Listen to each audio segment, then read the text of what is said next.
Our speaker this morning is a member of our Board of Trustees with an incredibly distinguished life and history. Tom Nguyen was born in Saigon, South Vietnam. And when he was 8 years old, he, along with his mother and sister, were some of the last people to get on a helicopter lifting off out of Saigon, trying to get out of harm's way. They would spend nearly 2 years really with no home before they would be welcomed into a refugee camp on the East Coast in the United States, eventually sponsored by a church family in Minneapolis. And then, as Tom has said on more than one occasion, his mother wanted to move someplace warmer, so they landed up in Chicago. He was raised just west of Chicago in Wheaton, a wonderful town. And Tom would go on to do his bachelor's degree at Pepperdine and then return to Chicago to complete his MBA in finance at the Kellogg School at Northwestern University. I first met Tom in August of 2013 when he was moving his daughter Kinsey in. She was a first year coming to Westmont. Kinsey's back today with her mother, and it's great to have her back on campus. And we met in Hieronymus Lounge because they had been in Vietnam for 5 years, where Tom had been the managing partner for Deutsche Bank, and then they'd been in London. And Kinsey truly was an international and is an international student. They now live in Rye, New York. But what ensued with Tom that day was one of the most incredible conversations I've ever had with a person, as he told me briefly where his life had originated and where it had come. Later that fall, we would meet in New York City. He would continue to tell me more of his life story. We became acquainted, and just a year ago, he was welcomed onto the Board of Trustees. Tom, we're so incredibly honored to have you here today. Your life really speaks into the reality that no matter where we start and what happens to us, with the love of God and the perseverance and hard work, anything good can come of our life if we simply determine to make it so. Thank you for walking with God and determining to make it so. Tom, thanks for coming to Westmont.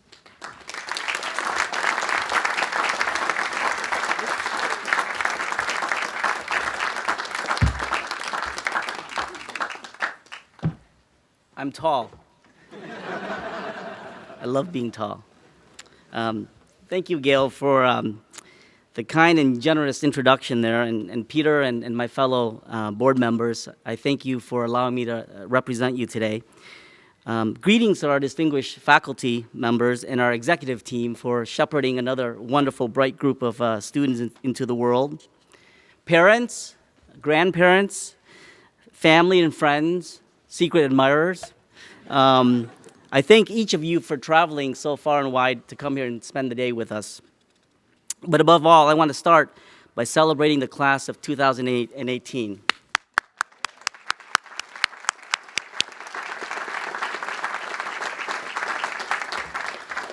Graduates, I have a confession to make.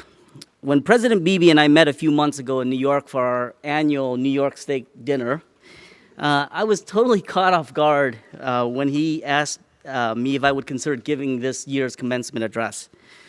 Although I was certainly flattered and honored, I really struggled to find ways that I could turn him down gently. What Dr. Beebe does not know is that almost exactly 30 years ago, down the street along the Pacific Coast Highway, up on the hills of Malibu at Pepperdine University, I was actually delivering another commencement address. I was the student speaker at my own graduation. In those days, Pepperdine actually selected its student speaker via a speech writing contest. And like any normal student, like you guys are sitting here, I waited to the last minute, pulled an all-nighter, and really crammed to pull together a speech on a yellow legal pad. The next morning, I submitted the speech by literally reading it to the panel of professors and students. I was so embarrassed that I had not memorized the speech. I barely looked up, even as I was exiting the room. To this day, I have no idea why I was selected. Perhaps I was the only person that submitted the speech that year. So all I can remember on my own graduation day, instead of sitting down like you guys are with your friends and relax and getting ready to go, I was stuck up on the stage with a bunch of old people. Sorry, guys. Nervously waiting for my turn to speak. I promised myself on that day that it would never, ever happen again. Well, here we are. And thanks, Gail, for making me relive that nightmare. The real reason for my reluctance to speak today is I do feel a bit like I'm crashing your party. As I mentioned to my wife, Sean, after accepting, if there was a list of people who were least qualified to be giving a speech at Westmont College, I should be on it. I did not graduate from this school. I'm not a famous writer, actor, or athlete. I'm not even a Bitcoin billionaire. To be honest, I don't even know what a Bitcoin is.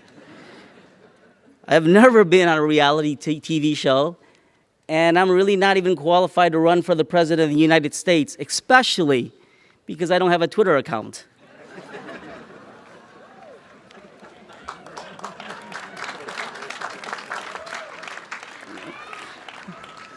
How do you run a country without a Twitter account these days? In truth, I'm really not an expert on much, except for one thing, and that's my own story. And my story is a pretty simple one.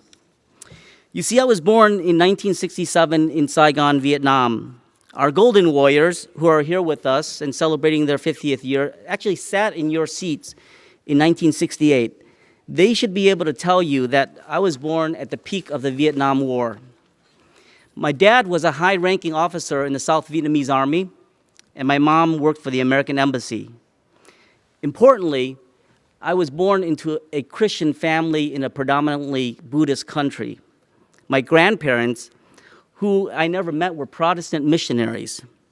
My grandfather was mistakenly believed to have been part of the revolution and was thrown into a rice sack and thrown into the river alive. My grandmother was executed along 9 other women for a payback for one life of a French soldier that was killed in the jungle. My memory of my early childhood is really a collection of faded scenes from a war movie. I loved playing with bullets and with guns and with grenades. I particularly loved jumping out of trees with bed sheets on my back, imagining that I was parachuting behind enemy line. I felt a great sense of pride being driven around in my dad's Jeep, and I particularly loved standing next to him when he was getting his troops ready for battle. When my dad was away at combat, my mom, my brothers, sisters, and I would wait for his return while keeping ourselves safe from bombing attacks. Our nights were often filled with deafening shrieks and explosions from incoming artillery, which forced us underground into bomb shelters for days. In one episode, I recall us resurfacing after a full night of bombing and finding the bed that we were sleeping in splintered by shrapnel. As Gail had mentioned, on April 30th, 1975, my mom, my siblings, and 9 young cousins and I got on one of the last helicopters to leave Saigon as South Vietnam was falling to the north. You may recall that black and white picture of a helicopter perched precariously on top of the U.S. Embassy. I was there. My dad did not get on the helicopter, and he was subsequently imprisoned in a re-education camp for close to 10 years. Our helicopter dropped us off on a U.S. aircraft carrier, and then we were subsequently kicked off and floated on metal rafts in the South China Sea. We were then picked up by an oil tanker and eventually made our way to the island of Guam. My family was fortunately sponsored by an Episcopalian church and a wonderful Christian family who we lived with for 2 years in Minnesota before striking out on our own. My mom chose Wheaton, Illinois, because while visiting some friends there, she noticed an unusually high number of churches. And her belief was that if our family ever got in trouble, we can run to church for help. I'm kind of relieved that we never really tested her faith. My mom raised us kids on food stamps, on scholarships, and cleaning houses. It was only through these scholarships and donations that I could play organized sports and attended summer camps. She eventually saved enough money to open an ethnic grocery store, which morphed into a small restaurant named Mika's. This restaurant became legendary in the Wheaton College community, especially because my mom served cheap Vietnamese food to students on Sunday night when the cafeteria was closed. Mika's became a place of comfort and refuge for many students, especially the missionary kids at the college. I ended up going to Pepperdine University because it was a school that gave me enough scholarship and loans to make an education available. And then I completed my education at Northwestern University, which launched me into a banking career. Now, graduates, I share with you my story, not because it's particularly that important, but if you think about it, it is nothing short of a miracle that I'm standing in front of you today. No ocean, no continent, no war, no welfare line, not even my choice of colleges or my reluctance to speak could have prevented this. But there is even a greater miracle that we are witnessing today. I urge you guys to look around you, look at your friends, look at your parents, look at the professors and the administration, look to the hills. Graduates, no historic drought, no Thomas fire, no rainstorm, no earthquake, no mudslides could have stopped any of us from coming here today to celebrate your graduation.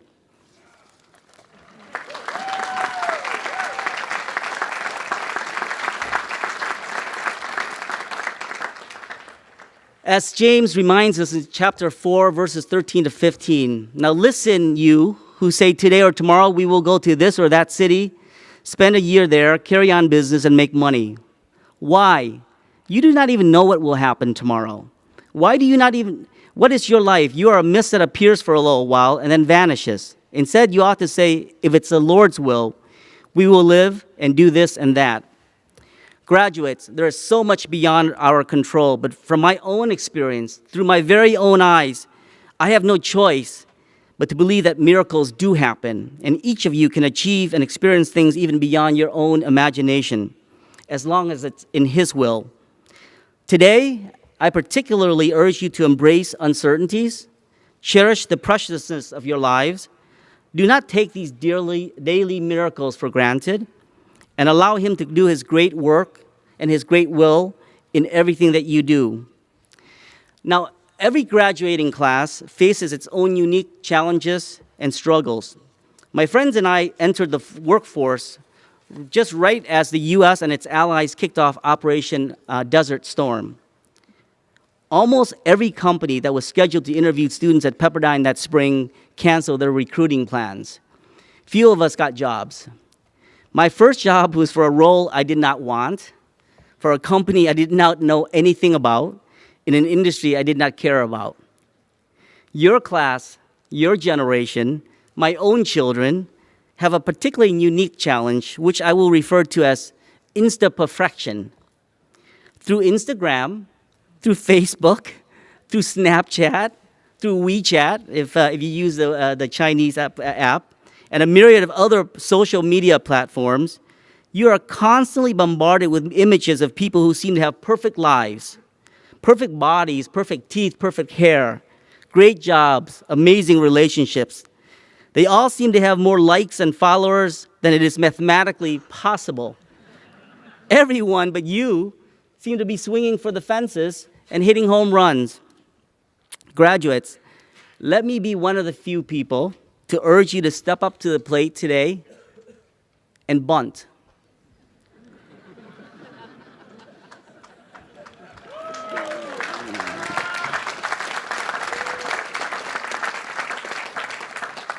It's okay to bunt. There is nothing wrong with taking baby steps and taking the scenic route through life. As you can see, I've been bunting for 50 years. I bunted from Saigon all the way to Santa Barbara to stand in front of you today. Before I got into the banking business, I was a handheld X-ray salesperson, an underwriting trainee, a compensation consultant, a diversity trainer, a personnel representative, a computer salesperson. I'm leaving a couple out, okay, because I have a time limit. And this was all before my MBA. Let me share with you my little secret. If you stay focused on doing what's most pleasing to Him in whatever you do, many of you, most of you, might actually even bunt yourself into a grand slam. As I leave you, actually, I have one simple request and a final message. Graduates, if you can entertain me and just stand up for a quick second. Class of 2018, today we celebrate you. We celebrate your accomplishments, and we are inspired by all the great work you will be doing in His name. But never forget what got you here. You are here due to significant sacrifices made by your parents, by your grandparents, by your great-grandparents. Some of you, like me, are only here because of the contributions of people who you may have never met or even knew existed. This day, this moment, could not have happened without the courage and the determination of the first responders, of the firefighters, law enforcement officers who risked their precious lives to protect Westmont College and this beautiful community. Graduates, could you please help me make some serious noise and give the final standing ovation to the people who made today happen? Thank you.